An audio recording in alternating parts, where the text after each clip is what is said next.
World geography, the second part. Lithosphere. अब lithosphere क्या होता है? Lith मतलब the land we are talking about and sphere again the sphere of earth. ठीक है, ये सबसे बाहर का आउटरमोस्ट शेल होता है अर्थ का, और जो भी पार्ट है उसका जो सबसे बाहर का एरिया होता है उसे हम लिथोस्फेयर कहते हैं। ठीक है, ये क्रस्ट होता है, इसमें मैंटल का पार्ट होता है, और इसी पर हम जिस पे रह रहे हैं दिस इज क्रस्ट ओनली, इसी पे बिल्डिंग मटेरियल्स होते हैं, सब कुछ इसी पर आता है। ठीक है, ये लिथोस्फेयर हमने सब डिवाइड कर रखा है कुछ टेक्टोनिक प्लेट्स के अंदर, मेजर और माइनर प्लेट्स। ना लेयर्स ऑफ अर्थ, सबसे पहले क्रस्ट, सबसे ऊपर की लेयर है, टॉपमोस्ट लेयर है, थिकनेस इसकी 8 से 40 किलोमीटर है। इसमें मेजोरिटी में हमें सिलिका और एल्यूमिनियम मिलता है, तो हम इसे शॉर्ट फॉर्म में सेल कहते हैं। दो पार्ट्स है इसके, अपर सिलिकेट जोन या लोअर सिलिकेट जोन। दूसरा है मैंटल, जो मिडिल लेयर है, 2895 किलोमीटर थिक है। मिनरल्स इसमें सेमी सॉलिड स्टेट में मिलेंगे, सिलिका और मैग्नीशियम सबसे ज्यादा है, इसे हम सीमा बोलते हैं। कोर 3475 किलोमीटर रेडियस का है। इनर मोस्ट लेयर जो है सबसे हमारे अर्थ के अंदर की लेयर है, आउटर पार्ट लिक्विड है, मोल्टन है, और इनर पार्ट सॉलिड है, ये क्रिस्टलाइन फॉर्म में है। इसमें सबसे ज्यादा आयरन और निकल मिलता है, इसलिए हम इसे नाइट बोलते हैं। अब क्रस्ट और मैंटल को जो लाइन डिफाइन करती है उसे मोहोवेरिक डिस्कॉन्टिन्यूटी कहते हैं। मैंटल और कोर को जो अलग अलग डिस्टिंग्विश करती है उसे हम गुटेनबर्ग डिस्कॉन्टिन्यूटी कहते हैं। गुटेनबर्ग सबसे पहली प्रिंटिंग प्रेस का भी नाम था, गुटेनबर्ग प्रिंटिंग प्रेस। अब क्रस्ट के भी दो पार्ट्स होते हैं, अपर क्रस्ट और इनर क्रस्ट। अब दो क्रस्ट के बीच की जो लाइन डिफाइन होती है उसे कहते हैं हम कॉनरॉड डिस्कॉन्टिन्यूटी। ठीक है, मेंटल में भी वैसे दो डिवीजन होता है, आउटर मेंटल, इनर मेंटल, और बीच की जो लाइन होती है उसे बोलते हैं हम रेपिटी डिस्कॉन्टिन्यूटी। और वैसे ही कोर के भी दो पार्ट्स होते हैं, कोर की मिडिल लाइन को बोलते हैं लेहमिन डिस्कॉन्टिन्यूटी। ठीक है, ये हो गया कोर नाइन। अब कोर के बीच की लाइन, इनर कोर तो ये हो गया और आउटर कोर ये हो गया, तो यहाँ की जो लाइन होगी उसे लेहमिन डिस्कॉन्टिन्यूटी कहते हैं। फिर आती है आपकी गुटेनबर्ग, फिर मेंटल की बीच की लाइन होती है उसे हम रेपिटी कहते हैं। फिर आती है आपकी मोहवेरिक डिस्कॉन्टिन्यूटी, फिर क्रस्ट की लाइन होती है कॉनरॉड, और बाहर आपका क्रस्ट। ठीक है ना, अर्थ, अर्थ को हम डिवाइड करते हैं दो तरीके से, एक तो है लिथोस्फेयर, एटमॉस्फेयर, हाइड्रोस्फेयर की लैंड का एरिया, एयर का एरिया और वाटर का एरिया। दूसरा लिथोस्फेयर जिसमें क्रस्ट और अपर सॉलिड मेंटल आता है। एक्टिनोस्फेयर जिसमें ग्लासियर प्लास्टिक लेयर या मोल्टन लेयर आती है, जिसे एंट्रोस्फेयर भी बोलते हैं हम। और सॉरी सेंट्रोस्फेयर आती है फिर हाई टेम्परेचर सॉलिड, क्योंकि प्रेशर की वजह से वो इतना सॉलिड आ जाता है। बल्कि हम पढ़ते सिर्फ ये वाला डिवीजन है, ये हम थोड़ा कम पढ़ते हैं। मैकेनिकल प्रोसेस जिससे आपकी रॉक्स बनते हैं उसे कहते हैं लिथेफिकेशन। अगर किसी रॉक में किसी मिनरल का ज्यादा मात्रा में मिला जाता है तो उसे हम ओर कहते हैं उस मिनरल का, जैसे आयरन ओर, कि एक रॉक है उसके अंदर आयरन ज्यादा मिलता है तो हम उसे आयरन ओर बोलेंगे। मिनरल्स मटीरियल सब्सटेंस, मिनरल जो होता है एक नेचुरल सब्सटेंस होता है जो केमिकल कॉम्पोजिशन से बना होता है, जो हमें रॉक में मिलता है। रॉक फॉर्मिंग मिनरल्स तीन ही होते हैं, फेल्सपार, क्वार्ट्ज और कैल्साइट। क्लासिफिकेशन ऑफ रॉक्स, तीन टाइप की रॉक्स होती है, igneous rocks, sedimentary rocks, metamorphic rocks. अब ये सब ओरिजिनेट होती है मैग्मा से। मैग्मा क्या होता है? मोल्टन होता है। ठीक है, मोल्टन होता है, जैसे ठंडा होता है तो क्रिस्टलाइजेशन के थ्रू जाता है, क्रिस्टलाइज होता है, फिर ये इग्नियस बनता है। अगर इस इग्नियस रॉक पे इससे इरोजन, ट्रांसपोर्टेशन या डिपोजिशन हो जाता है, ठीक है, ये तो उड़ जाता है, कोई ट्रांसपोर्ट करके ले जाता है, कहीं डिपॉजिट हो जाता है, तो सेडिमेंट्री रॉक बनता है। सेडिमेंट्री रॉक सिर्फ इन्हीं प्रोसेस से बन सकता है, इरोजन, ट्रांसपोर्टेशन या डिपोजिशन। ठीक है, अगर सेडिमेंट्री रॉक को मैंने मेल्ट किया तो वो मैग्मा बन गया। फिर अगर सेडिमेंट्री रॉक में प्रेशर और टेम्परेचर बहुत ज्यादा डाल दिया तो मेटामॉर्फिक रॉक बन गया। अगर मेटामॉर्फिक रॉक से भी इरोजन, ट्रांसपोर्टेशन, डिपोजिशन किया तो सेडिमेंट्री बन गया। देखो सेडिमेंट्री बनने का एक ही तरीका है, इरोजन, ट्रांसपोर्टेशन और डिपोजिशन। अगर मेटामॉर्फिक बनाना है तो प्रेशर और टेम्परेचर, चाहे वो इग्नियस से बने चाहे वो सेडिमेंट्री से बने। अब सेडिमेंट्री और मेटामॉर्फिक को मेल्ट करेंगे तो मैग्मा बन जाएगा। ठीक है, एक बार चार्ट बनाना इजीली समझ आ जाएगा।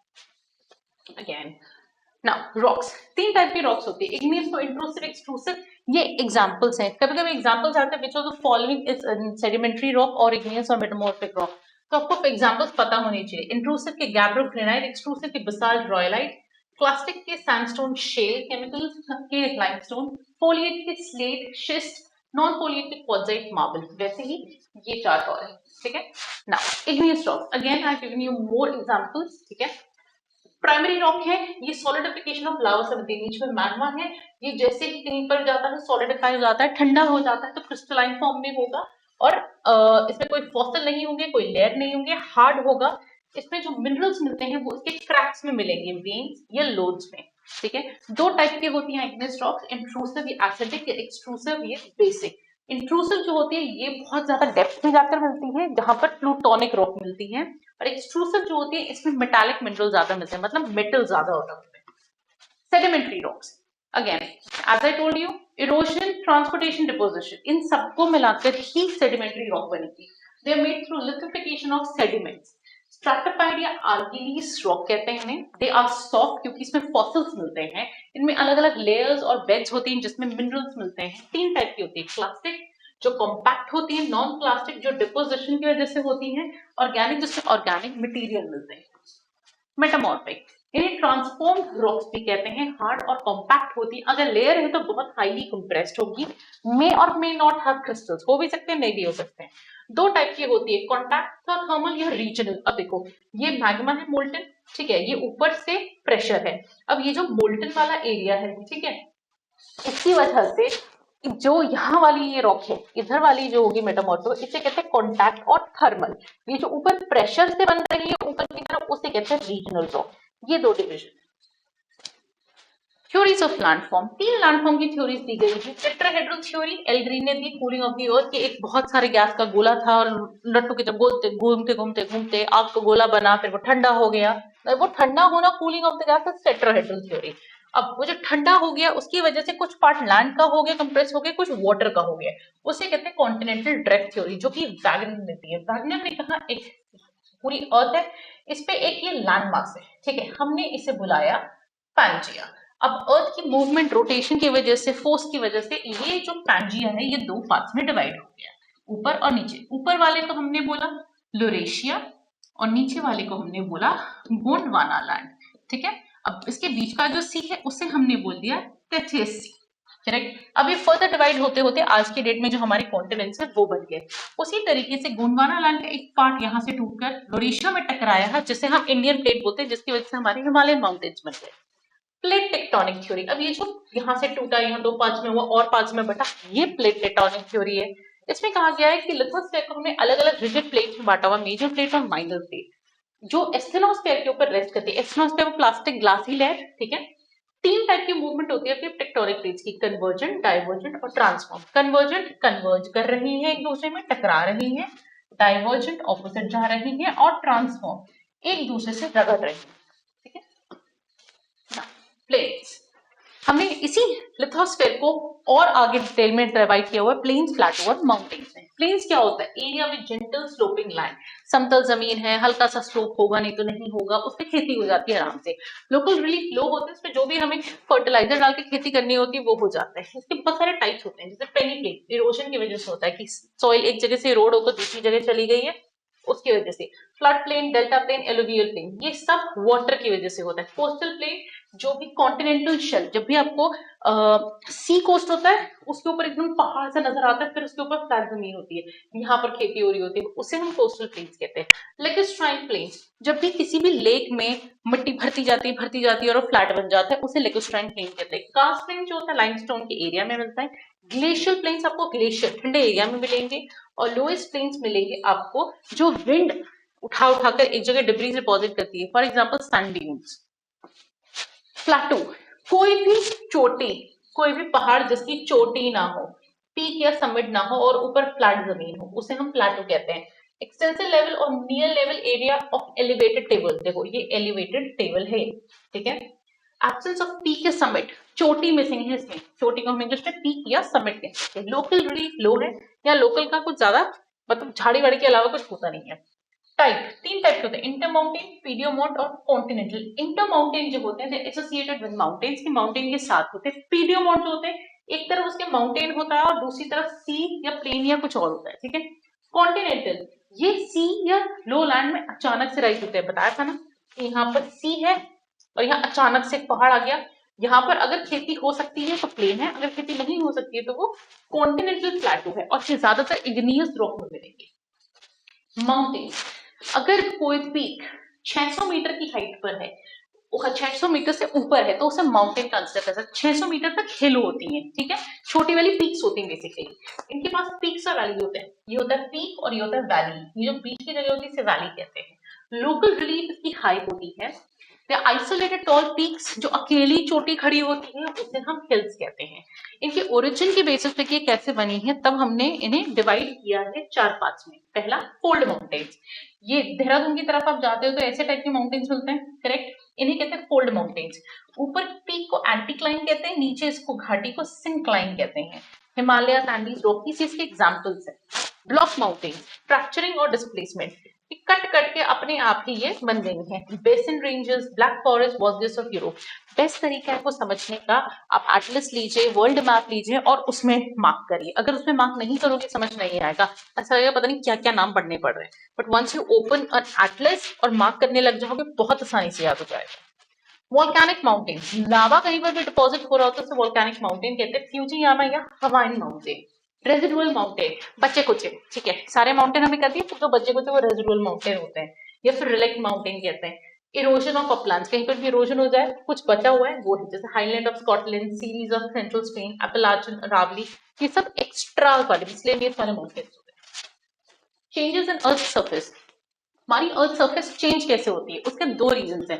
देखो, हर किसी में चेंजेस आते हैं, ये तो इंटरनल आते हैं, एक्सटर्नल आते हैं। For a student internal changes आते हैं कि हाँ मुझे पढ़ना चाहिए, एग्जाम आगे अब पढ़ लेना चाहिए, खुद की फीलिंग आती है। एक्सटर्नल चेंजेस होते हैं, माँ बाप पीट पीट के पढ़ाए, ताने मार मार के पढ़ाए, ठीक है, दो से एक्सटर्नल। तो इंटरनल आपके अंदर से आए तो एंडोजेनिक, अगर माँ बाप के प्रेशर से आए तो एक्सोजेनिक फोर्सेस।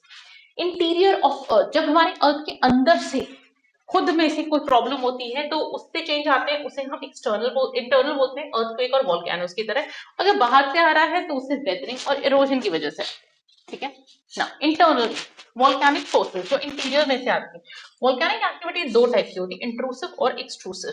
इंट्रूसिव, जहां पर लावा नीचे के नीचे ही डिपॉजिट होता जाता है, वहां पर देखो ये है आपका वोल्केनो, ठीक है, जो लावा यहाँ नीचे डिपॉजिट हो रहा है वो तो हो गया इंट्रूसिव, ठीक है, नीचे ही रहेगा, यहाँ पर साइड में जाकर जम जाएगा, कुछ भी करेगा, ठीक है।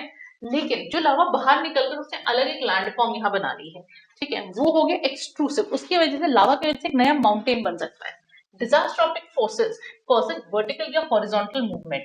डिजास्ट्रोफिक, अब बस वोल्केनो की वजह से ये तो हो गया आपका वर्टिकल मूवमेंट, और ये बहते हुए जा रहा है, ये हो गया आपका हॉरिजॉन्टल मूवमेंट। इनकी वजह से भी बहुत सारी सिविलाइजेशन खत्म हुई है, लोगों को अपना घर छोड़ के चेंज करना पड़ेगा, ठीक है।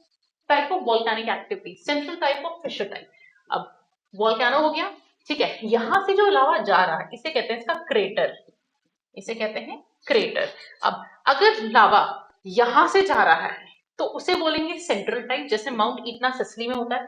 अगर ये लावा इसमें इतना हिम्मत नहीं है, ये इतना है नहीं, क्वांटिटी नहीं है कि बीच में से निकल जाए, साइड में से बहने लग जाएगा, निकल जाएगा, तो इसे कहते हैं फिशर टाइप, जो कि इंडिया में डेक्कन ट्रैप ऑफ इंडिया में कि साइड में से क्रैक में से निकल गया और फैल गया, ठीक है। टाइप ऑफ वॉल्केनोस, तीन टाइप के वॉल्केनोस होते हैं। एक्टिव, जो कभी रिसेंटली इरप्ट हुए हैं, अभी फटे हैं, माउंट इटना, सिसिली, कोटोपॉक्सी और इक्वेडोर। डोरमेंट होता है, not erupted for long time, मतलब बहुत टाइम से इरप्ट नहीं, लेकिन हो सकता है, चांसेस है, पंगा नहीं ले सकते। एक्सटिंक्ट, ना इरप्ट हुए हैं ना होने के चांसेस हैं, हुए होंगे कभी एंशिएंट इंडिया में। इंडिया में है बैरन आइलैंड्स हमारा वॉल्केनो, जो कि एक्सटिंक्ट था, लेकिन 1991 के बाद हमने उसे एक्टिव माना क्योंकि फट रहा है। Distribution of volcano, plate tectonic theory के हिसाब से एक कन्वर्जेंट बेल्ट एक डाइवर्जेंट बेल्ट है वॉल्केनोस की।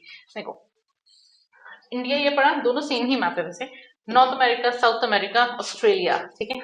ये जो रिंग बन रहा है इसे कहते हैं रिंग ऑफ फायर। यहाँ पर आपकी बेल्ट है, कौन सी बेल्ट है, कन्वर्जेंट बेल्ट है, ये कन्वर्ज कर रही है, इधर जा रही है, ठीक है, तो ये हो गई कन्वर्जेंट बेल्ट, इसलिए इसे पैसिफिक ओशन में रिंग ऑफ फायर कहते हैं। अब यहाँ पर अटलांटिक ओशन, यहाँ पर है डाइवर्जेंट बेल्ट, मतलब डाइवर्ज कर रही है, ये जो है ये प्लेट ऐसे कन्वर्ज कर रही है, और यहाँ की जो बेल्ट यहाँ पर थी वो इधर और इधर जा रही है, मतलब डाइवर्ज कर रही है, इसे कहते हैं Mid Atlantic ridge. Diastrophic forces and earth movement, internal forces होती हैं, ठीक है, vertical horizontal displacement of rock matter, अभी बताया ही था। वर्टिकल को एपिरोजेनिक या कॉन्टिनेंट बिल्डिंग मूवमेंट कहते हैं, हॉरिजॉन्टल को ओरोजेनिक माउंटेन बिल्डिंग मूवमेंट कहते हैं, ठीक है। अगर ऐसे जा रही है और दूसरे से टकरा गई तो ऑब्वियसली माउंटेन बन गए, ठीक है। वर्टिकल, अगर वो ऐसे जा रही है तो कहीं ना कहीं वो जाकर कॉन्टिनेंट बनाएगी, कहीं ना कहीं जगह बनाएगी कोई ना कोई।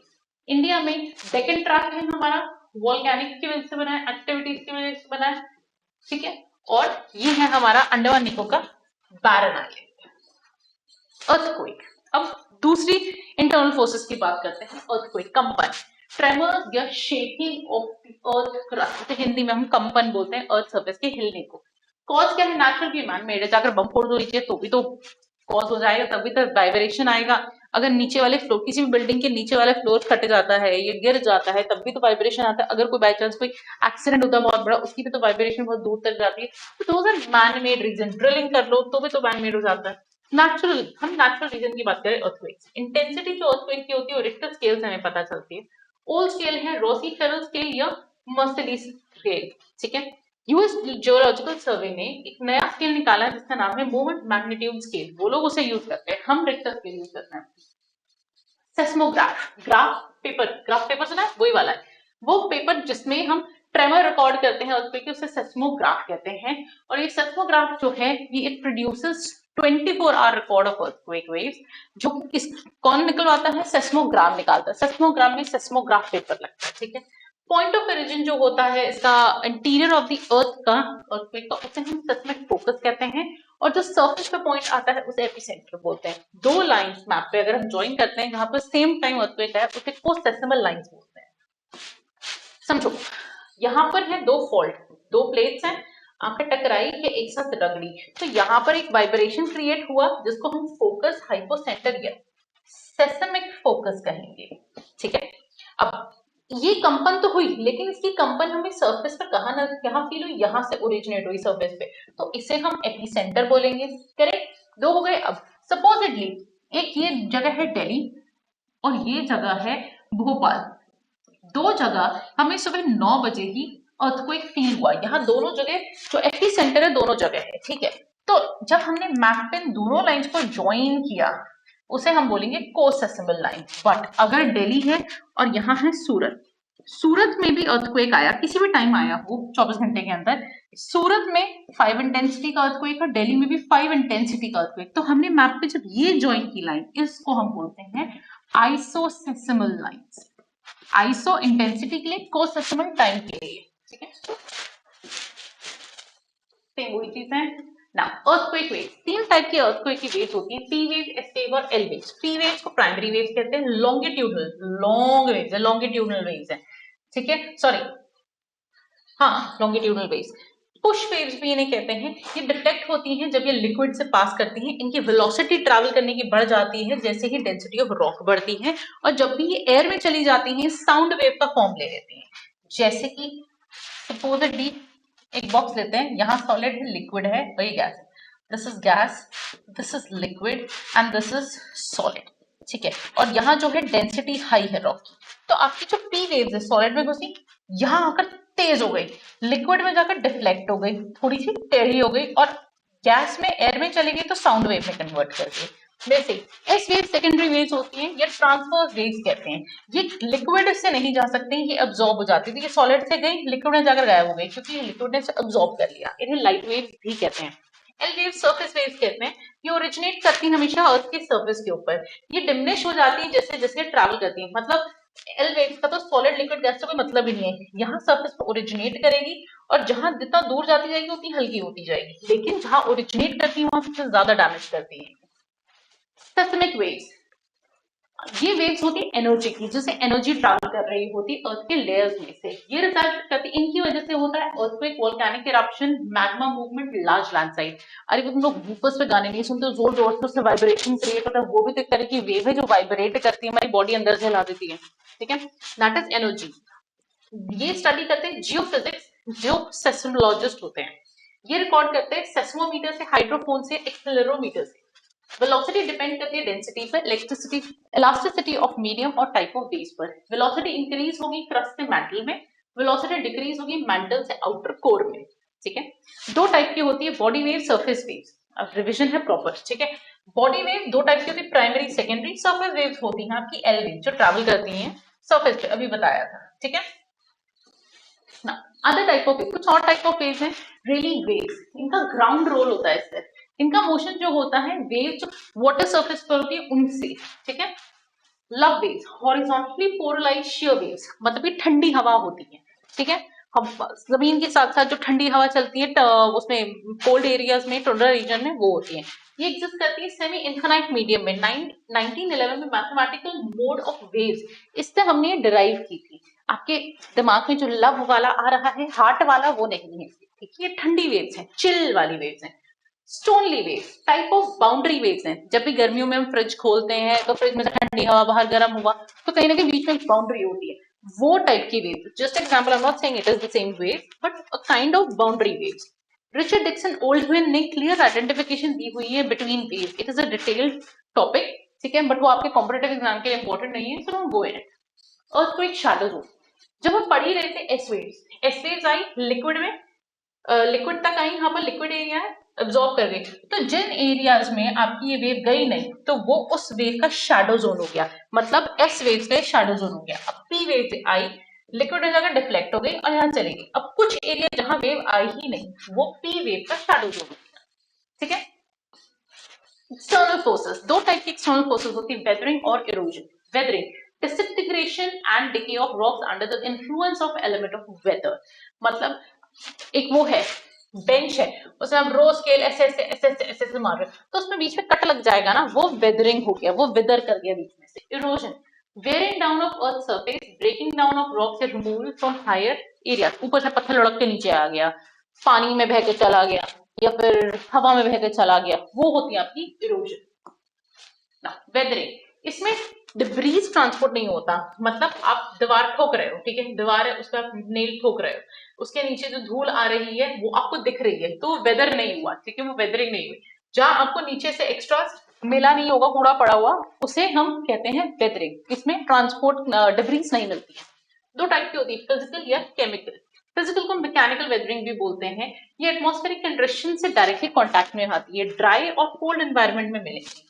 केमिकल वेदरिंग, इसका डायरेक्ट इफेक्ट होता है एटमॉस्फेरिक केमिकल से, बायोलॉजिकल प्रोड्यूस केमिकल से। फॉर एग्जांपल आयरन, आयरन को पानी और एयर दे दो, वो उसमें रस्ट लग जाता है, ठीक है। जो भी वेदरिंग फिजिकल और केमिकल से मटेरियल बचता है, उसके साथ ऑर्गेनिक मैटर मिला दो तो सॉइल बन जाती है ना। फिजिकल वेदरिंग, देखो रॉक है, उसमें पानी है, पानी धीरे धीरे प्रेशर की वजह से रॉक को तोड़ देगा। अब ये जो डिब्रीज बची है, ये ट्रांसपोर्ट नहीं होती है, इसके साथ ऑर्गेनिक मैटर मिलकर ये सॉइल बन जाता है। केमिकल वेदरिंग अलग अलग टाइप से, एसिड से वो रिएक्शन हो गया, इन ऑक्सीजन से हो गया, एसिड रेन हो गया, बहुत सारी चीजों से होता है। Erosion, river, glacier, wind, coastal landform और बाकी। रिवर्स, वी शेप वैलीज होती है, जॉर्जेस, कैनियंस होते हैं, waterfall, rapids, मियांडर, oxbow, alluvial landform, flood plain, delta, estuaries. Glacier, U-shaped valleys, moraines, flavio-glacial deposits, wind, mushroom rocks, sand dunes, coastal landforms, cliffs, stacks, beach, lagoons. अब भाई बहुत सारे heavy words हैं, याद कैसे रहेगा? याद रहेगा ऐसे, फोटो से याद रहेगा। रिवर लैंडफॉर्म्स कौन से होते हैं? वी शेप वैलीज, ये देखो वी, वी बना है, इसे वी शेप वैली बोलते हैं। ये जॉर्जेस होते हैं, जो पहाड़ों के बीच में से नदी निकल कर आती है। कैनियंस, नदी की जगह है लेकिन नदी है नहीं, उसे कैनियंस कहते हैं। ये जो घूम कर आपकी रिवर जा रही है आराम से सोते सोते, उसे हम मियांडर कहते हैं। जब ये रिवर अपना रास्ता ऐसे टर्न कर लेती है और इसे अलग से काट देती है, जैसे ये अलग हो गया है, इस अलग को बोलते हैं oxbow lake. Okay. Glacial landform, इसे कहते हैं यू शेप वैलीज, मतलब वी शेप वैली में नदी नहीं होगी, बट यू शेप वैली में नदी होगी, ठीक है। ये मोराइन्स, फ्लेवियो ग्लेशियल डिपॉजिट्स, ठीक है। ये मशरूम रॉक्स है, ये विंड की वजह से, विंड इतनी तेज चलती है कि यहाँ से उसने रॉक्स को घिस दिया है, ठीक है, इन्हें मशरूम रॉक्स कहते हैं। ये सैंड ड्यून्स, एक जगह से उड़ के दूसरी जगह सैंड चली जाती है। कोस्टल लैंडफॉर्म, कि कोस्ट पे किस तरीके से आपके लैंडफॉर्म पानी की वजह से लैंडफॉर्म बने होते हैं, ठीक है। ये आपका वो है कोस्टल। अंडरग्राउंड वाटर या लैंडफॉर्म, कुछ जगह सी कोस्ट के पास जो पहाड़ होते हैं उसके अंदर रास्ता होता है, ठीक है, ये तो सिंक होल होता है। उन रास्ते में लोग घूमने भी जाते हैं, अंदर वाटर एरिया होता है, it is directed in that way कि अंदर घूम सकते हैं लोग, अंदर पार्टी भी करते हैं, नो डाउट। इरोजन का साइकिल, एक जगह से मिट्टी उठाई, दूसरी जगह जाकर डाल दी, ठीक है। यूथ स्टेज, यूथ में सब लोग बहुत यंग होते हैं, बहुत एनर्जेटिक होते हैं, तो स्टार्टिंग में हवा बहुत तेज मिट्टी उठा के ले जाती है, दूसरी जगह जाकर डाल देती है जहां उसका कोई फायदा नहीं होता, क्योंकि पता नहीं वहां का लैंड फॉर्म सपोर्ट करता है नहीं करता है, ठीक है। इसलिए फर्स्ट स्टेज, सेकंड स्टेज और थर्ड स्टेज, यूथ, मेच्योरिटी और ओल्ड एज। अगर पानी के हिसाब से भी करें तो पानी में इनिशियली बहुत तेज स्पीड से आता है, मेच्योरिटी में आता है, फिर ओल्ड एज में धीरे हो जाता है, ठीक है। इसलिए नॉर्दर्न एरियाज में, specifically Uttarakhand, half of UP, वहां तक जो पानी है, जो रिवर है गंगा स्पेसिफिकली, वो मेच्योरिटी तक आते हैं तो बहुत स्पीड होती है, उसके बाद जाके वो बहुत स्लो धीमे धीमे जाती है, ठीक है। सॉइल, ना एंड प्रोडक्ट वेदरिंग का सॉइल होता है, जो भी डिब्रीज होता है उसके साथ अगर ऑर्गेनिक मैटर मिल जाता है हम उसे सॉइल कहते हैं। डिफरेंट वेदरिंग प्रोसीजर होता है, उन प्रोसेस के साथ अगर उस डिफरेंट रीजन की क्लासिफिकेशन मिल जाए तो एक पर्टिकुलर कैरेक्टरिस्टिक्स की सॉइल बन जाती है, जिसे पीडियोजेनिक रिजीम्स भी बोलते हैं। इसमें सबसे पहले टाइप की सॉइल होती है प्रेसिस्टेंट पीडियोलाइजेशन, जो ह्यूमिड टेम्परेचर और कोनिफेरस फॉरेस्ट में, मतलब नमी है, ह्यूमिड मतलब आपके एयर में मॉइस्चर है, नमी है थोड़ी सी, उसके साथ साथ कोनिफेरस फॉरेस्ट, जैसे आपका हो गया देहरादून, ठीक है, उत्तराखंड। सॉइल लैक क्या करेगी, बेसिस कोलाइड्स ऑक्साइड्स और फर्टिलिटी में थोड़ी लो होगी, ठीक है। वहां का जो लोकल चल रहा है सिर्फ वहीं पर होगा। कॉनिफेरस फॉरेस्ट आप और ऊपर जा सकते हो, जम्मू की तरफ जा सकते हो, ठीक है। Laterisation, warm humid tropical areas होता है, वेट ड्राई सीजन दोनों होते हैं, बारिश भी होती है, सूखा भी हो सकता है। Tropical and equatorial rain forest, मतलब बार बार गर्मी है तो इवेपोरेशन होगा, इवेपोरेशन होगा तो बारिश होगी, बारिश होगी तो वहां फॉरेस्ट बढ़ेगा, ठीक है। Lack of humus, rapid bacterial activity, highly porous, porous मतलब सोखने की क्षमता, रेड कलर क्योंकि आयरन ऑक्साइड वहां पर ज्यादा है, फर्टिलिटी में कम है, और lack in silica. Calcification, evaporation ज्यादा है, प्रेसिपिटेशन कम है लेकिन कम है comparatively.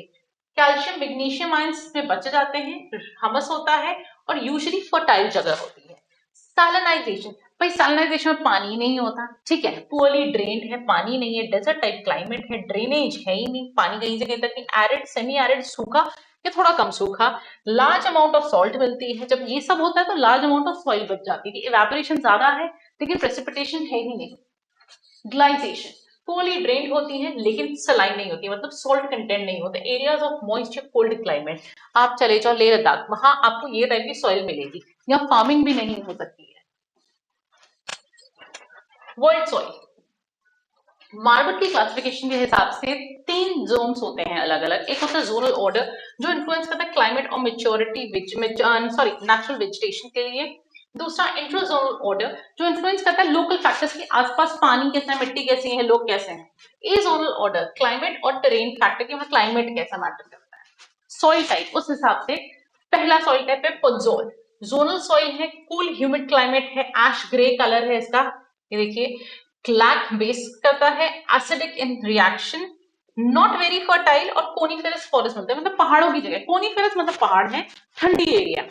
Laterite soil, reddish soil होती है, ह्यूमिड ट्रॉपिकल इक्वेटोरियल एरिया होता है, हमस में लैक करती है ये ये रहने Ferrari soil, humid continental type climate होता है, लाइट ब्लैक कलर होता है इसका, और इसकी फर्टिलिटी हाई होती है। चर्नोजिन, ये ब्लैक कलर की होती है, या आप चर्नोजिन ब्लैक सॉइल को भी कह सकते हो, ठीक है। टेम्परेट ग्रासलैंड में मिलती है, रीगुर सॉइल भी इसका नाम है, ब्लैक सॉइल भी है, चर्नोजिन भी है, इसका डार्क ब्लैक कलर होता है।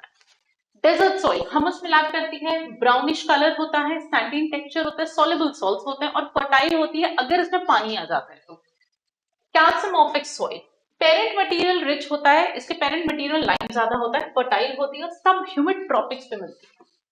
टुंड्रा सॉइल, टुंड्रा नाम ही कोल्ड है, कोल्ड रीजन में मिलती है, पोअरली ड्रेन्ड होती है, स्टोरी टेक्सचर होते हैं, इस वजह से उसमें खेती नहीं हो सकती है। हाइड्रोमॉर्फिक सॉइल, ये पीटी ऑर्गेनिक मैटर होता है, मार्शेस में मिलती है, पोअरली ड्रेन फ्लैट अपलैंड होती है। Last alluvial soil, eroded material transport होता है, मतलब इरोजन की वजह से जो मटेरियल आता है उसकी वजह से एलुवियल सॉइल एक जगह से दूसरी जगह जाती है, इजीली कल्टिवेबल होती है और फर्टाइल होती है। Thank you for this class.